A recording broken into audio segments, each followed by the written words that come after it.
A very good evening and welcome to this edition of the YES101's Visual Radio, bringing you the news. I'm Joad Abdin. We start off with a look at your local news. In your top story this evening, Sri Lankan ambassador to Israel Nimal Bandara said that 213 Sri Lankans have registered with the embassy to return to Israel once the situation in the country stabilizes. Meanwhile, 37 Sri Lankans have registered their intention to return to Sri Lanka, with 8 individuals having already arrived on the island. Ambassador Bandara expressed optimism that the situation in Israel would see significant improvement by the end of the day. The Sri Lankan embassy in Israel says efforts are underway to lift the ban on public gatherings and celebrations.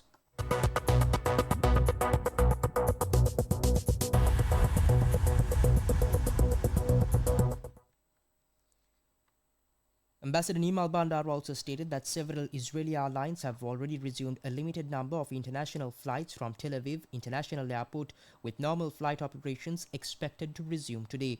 The embassy also confirmed that both Israel and Iran have agreed to uphold the current ceasefire, signaling a move towards stability in the region.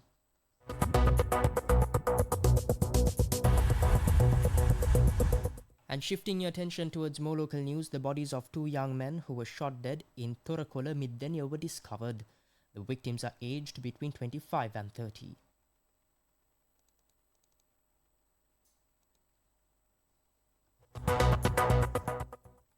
Initial investigations suggest the victims were shot with a T-56 firearm.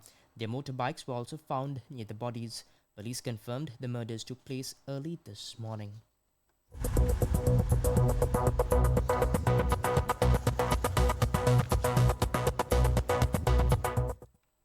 And up next is international news. International news. Shifting your attention towards news overseas, Japan today called its first surface-to-ship missile test within its territory necessary training given the current severe security environment as it boosts military capacity to counter China. The Japan Ground Self-Defense Force fired a single Type 88 missile towards Pacific coastal waters from a training ground in the northern island of Hokkaido yesterday. The Japanese military usually conducts its surface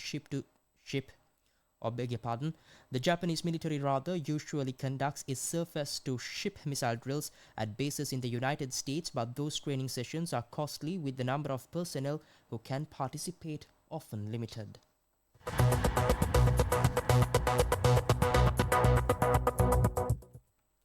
Up next is your update on sports. Sports news.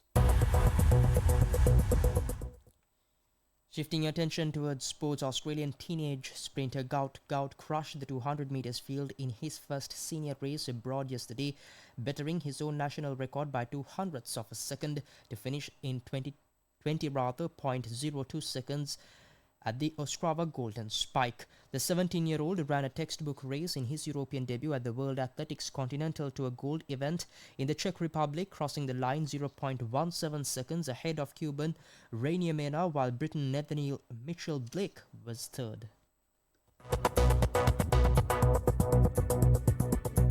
And with that, we wrap up this edition of the YES101's Visual Radio, bringing you the news this evening. I've been Joad Abdin. Thank you for watching. Have a nice day.